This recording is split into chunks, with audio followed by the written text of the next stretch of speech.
Welcome back to your good healthy morning. और अब ये हमारा आपको पता है बेस्ट 5 का सेगमेंट होता है और आपके सामने कोई ना कोई ऐसी पर्सनालिटी होती है जो आप लोगों को बहुत पसंद होती है, स्क्रीन पे ऑन एंड ऑफ आते रहते हैं। और अभी भी हमारे साथ मौजूद हैं एक्टिंग में माशाल्लाह, it's been 46 years he is been acting. Side उनका जो main profession I should say वो बैंकिंग था और अब जो है वो उनको वहाँ से तो उनकी रिटायरमेंट हो चुकी है, बट एक्टिंग उनकी लाइफ में है। और जमीलुद्दीन आली साहब का नाम आपने सुना होगा, उनके बेटे हैं। और हमारे पास है राजू जमील। अस्सलाम वालेकुम सर। वालेकुम सलाम। कैसे हैं आप? I am doing good, thank you. अच्छा सर, सबसे पहले तो मैं आपसे हमारे पोल का सवाल पूछूंगी। किसका? हमारा एक पोल का क्वेश्चन चल रहा होता है, वो पूछूंगी। फिर हम जी सर से आज बहुत अच्छी बातें करने वाले हैं, वो इस वजह से कि हम सर के एक्सपीरियंस से बहुत कुछ लर्न करने वाले हैं। और सर ने इससे मैंने कुछ बातें शेयर करनी है, सर ने हमसे कुछ बातें शेयर करनी है, उस पर हम उनके ओपिनियन लेंगे जो कि डेफिनेटली हम सब की लाइफ में हम लोग के लिए बहुत ज़्यादा हेल्प करेंगे। सबसे पहले जी हम पोल का सवाल पूछते हैं। सर हमारा पोल का क्वेश्चन है कि ब्रेकअप के बाद पहले रिकवर कौन करता है, मर्द हजरात या खवातीन? यू मीन अलहदगी के बाद? अलहदगी के बाद या डिवोर्स के बाद? डिवोर्स के बाद कह सकते हैं, अलहदगी के बाद तो फिर भी कुछ चांसेस रहते हैं। सबसे पहले रिकवर कौन करता है? मर्द। क्यों? बड़ा मीन है ना,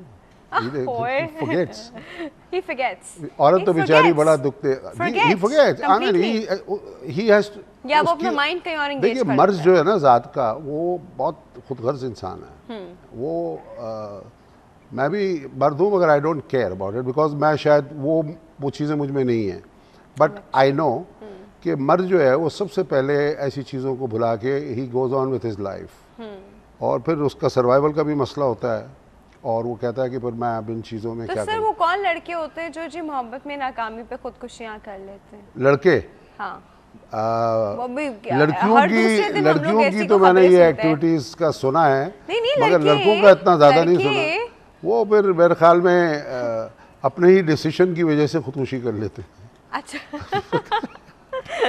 ओके, मतलब यू मीन टू से कि आदमी जो है वो इस तरह के कॉन्सेप्ट का होता है कि the life has to go on. Your question was who forgets first? Recovers first. Who recovers first? Recovery means forgetting the whole thing. No. Yeah, I mean, overcoming. When you are divorced, then recovery किस बात की? जब आपने divorce कर लिए तो फिर recovery तो रही नहीं ना, मतलब रिकवरी इमोशनल अटैचमेंट होती है, रिकवरी मींस डेथ होती है। Recovery means death, sorry divorce means death. Recovery किस बात की? वो तो ये है कि डेथ के साथ खत्म, everything is forgotten and everything unless you know. It's not easy. देखें, आप एक घर में रहते थे, ठीक है, आप डिवोर्स के पेपर साइन करके उसी घर के अंदर एंटर हो रहे हैं, सेम एनवायरनमेंट, ये सब आपकी वाइफ ने सेट किया था आपके लिए, you know, the entire house, you know, you relate to everything, everything is related to her, everything remains as a history, everything reminds you of her. It remains as a history. It is, you are reminded of it sometimes. If the children are there, then you can never forget it.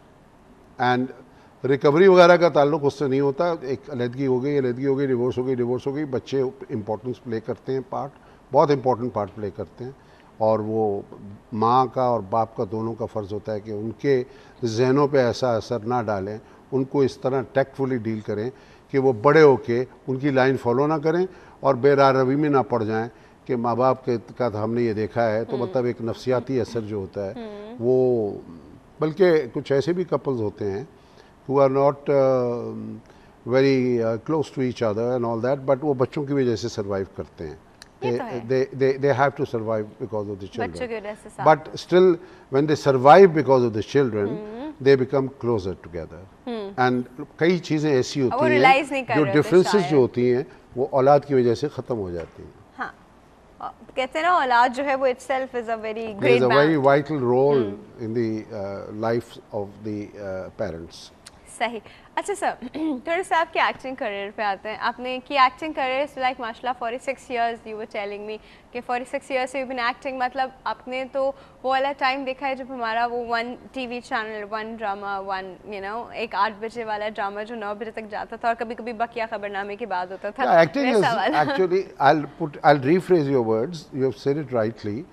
Acting has not been my career; it's been my passion. Everybody needs career to. तो आपको banking रहा है। Banking actually career मेरा banking रहा है, and I started banking little bit later than I started acting. I started acting on the 2nd of December, 1967, when PTV Karachi was established on 26th November, 1967. Just about a week after, I got a chance that I appeared in one of the plays, and then it became my passion, you know. Then eventually, how did you appear in the first place? आपको उससे पहले नहीं पता था? नहीं, मैं school के stage pledge वगैरह में करता था। तो बस तब से था ना आपके अंदर। मैं स्कूल के स्टेज प्लेज वगैरह में टूटी फूटी एक्टिंग करता था, लेकिन जब ये मैंने पीटीवी पे, जब टीवी में आया मैं और मैंने शुरू किया तो एक तरह का पैशन बन गया। नाउ व्हेन थिंग्स ग्रू कि भाई अच्छा एक्टिंग भी है, बुरी एक्टिंग भी है, दोस्ताना भी है, याराना भी है, कर रहे हैं, नहीं कर रहे, चांस मिल रही है, मगर मुझसे I am nothing in acting. मेरे जो साथ के हैं, अगर मैं इसको अपना कैरियर अपनाता तो then I would have been in those वो जो शेल्व्स होती हैं, on the shelves of Talat Hussain, Rahat Kazmi और मोहम्मद कवी खान। ये बड़े बड़े अदाकार हैं, तो ये बड़े अदाकार हैं। नहीं, कि इनका प्रोफेशन है ना, मेरा प्रोफेशन नहीं था, मगर ना भी होते हुए मैंने इसमें कुछ काम ऐसा किया जो लोगों को याद है।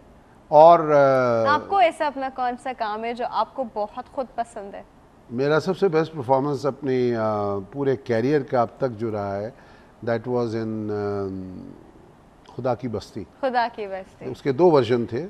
एक 1967 में ओरिजिनल बना था, ज़ैड भुट्टो साहब ने, नहीं ज़ैड भुट्टो साहब ने नहीं, पहले 69 में बना था। एक बैंड नॉवेल था खुदा की बस्ती शौकत सिद्दीकी का, तो उसको रिवाइव कराया गया, उसके ऊपर से बैन हटाया गया। मेरे वालिद ने बड़ी मदद की और 3 लोग थे उसके कमेटी में। बैन हटाया गया जी, वो एक कम्युनिज्म की तरफ प्ले था, तो उस किताब को बैन कर दिया गया था। ओके।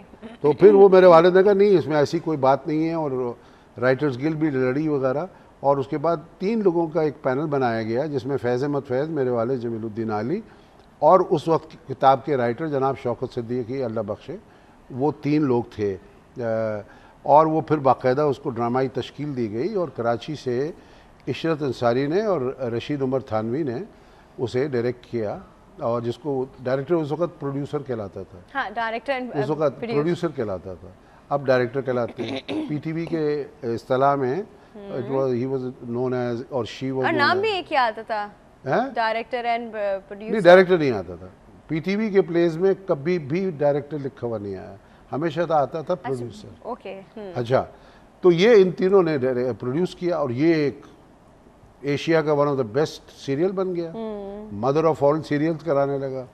बहुत हकीकत पसंदाना कहानी थी और ये सिलसिला चलता रहा। इसमें मुझे एक बड़ा अच्छा रोल मिला था, that was a bit flirtish role, but I am not that so coherent with flirtation, but that was a flirtish role and it suited on me, तो मैंने ज़रा उसको मज़े में किया। और वो मेरे साथ उसमें साकिब शेख थे और नहीं, साकिब नहीं, पहले वाले में 69 वाले में इकबाल थे और एक खातून होती थी, एक्ट्रेस होती थी रक्षंदा।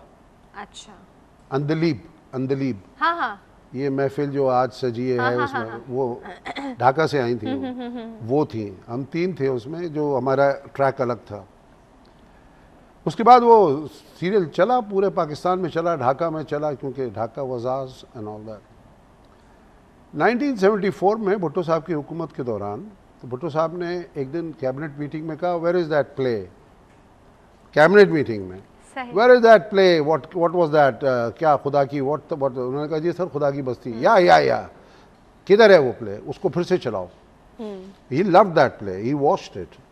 तो लोगों ने कहा अच्छा, एकदम आया उधर पीटीवी को हुक्म। अब वहाँ ढूंढिया पड़ी कि वो किधर है। उस ज़माने में ये इतना सा Ring, कैसेट और ये okay. इतना सा कुछ नहीं वो था। तो बड़े-बड़े वो इतने होते बड़े बड़े थे, I स्पूल होते थे, know. हैवी के 2 आदमी उठाएं लोहे की तरह, और उसके अंदर इतनी बड़ी टेप होती थी, ब्लैक एंड वाइट का ज़माना था। अब वो इतने कम थे कि आपने उस खुदा की बस्ती पे एक और सीरियल रिकॉर्ड कर दिया था, वो इरेज हो गई थी। अब भुट्टो साहब को बताने की हिम्मत किसी की नहीं हो रही कि भाई क्या है, कौन है, किस तरह बताएं। तो यूसुफ बख्श थे एडवाइज़र इंफॉर्मेशन, उन्होंने जाके कहा sir actually that on account of the problems with the spools that has been erased. He said what, I want it all well done it again, I want it done again.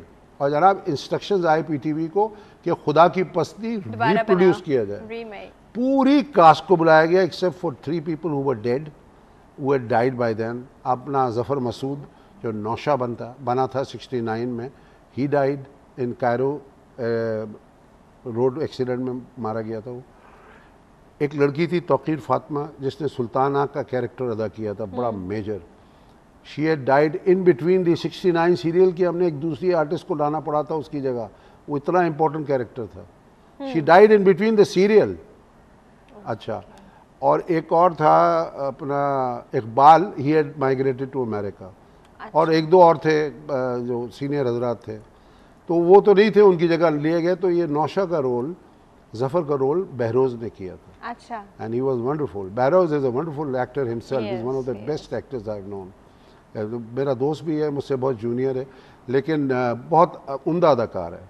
He did it. और हमारे जो segment में मेरे 2 जो साथी थे, दोनों के दोनों चेंज हुए थे। एक साकिब शेख आया था, हमारा मानी है ना ये कॉम्पियर, इसके वालिद, और एक खातून है जूनी बट। अच्छा। ये एक ज़माने में मॉडल थी, टीवी के इश्तिहारात वगैरह जो होता है ना, चुटकी बजा के वो साबन वाबन के इश्तिहार, उसमें बहुत आया करती थी। तो ये हमारा था। फिर 74 वाला इस वक्त अवेलेबल है मार्केट में, और वो उसकी DVDs वगैरह मिलती हैं, बट नॉट ऑफ 69। हाँ, अच्छा, फिर इसमें एक और मैं आपको इंटरेस्टिंग पहलू बताऊं। हाँ। कुछ दिन, कोई 1 साल पहले ढाका टीवी का एक डेलीगेशन पाकिस्तान टीवी के पास आया है गुडविल टूर पे। तो बातें हो रही थी, बातें खाने वाने हो रहे थे। तो उन्होंने कहा आपको पता है आपकी एक सीरियल है वो हमारे पास आई थी दिखाने के लिए ढाका में भी, क्योंकि ट्रैवल करती थी ना स्पूल, कि आज कराची चलेगी, आज लाहौर चलेगी। उस ज़माने में ये सेटेलाइट और ये सब सिस्टम तो था नहीं, तो हर स्टेशन पे अलग अलग दिन चलती थी। तो उन्होंने तो वो ढाका में गई थी, और तो उस वक्त फॉल हो गया, तो वो ढाका में अभी तक प्रिजर्व्ड है। 69 वाली, and now they will gift it to PTV. That's what I understand. Oh God, okay, I hope so. चले, और आई, दैट्स वेरी इंटरेस्टिंग स्टोरी। अच्छा जी, इस पे और भी बात करते हैं। और सर की एक और चीज़ बड़ी इम्पॉर्टेंट है, जो सेविंग के ऊपर सर ने बहुत ज़्यादा स्टूडेंट्स को बताया कि what is the importance of saving, उस पर भी हम बात करते हैं। ये इनके बैंकिंग करियर से रिलेटेड है, जो कि हम लोग की नॉर्मल लाइफ में हम लोग सबको हेल्प आउट करेगा। छोटे से ब्रेक का वक्त भी है, कहीं नहीं जाएगा। Will be right back.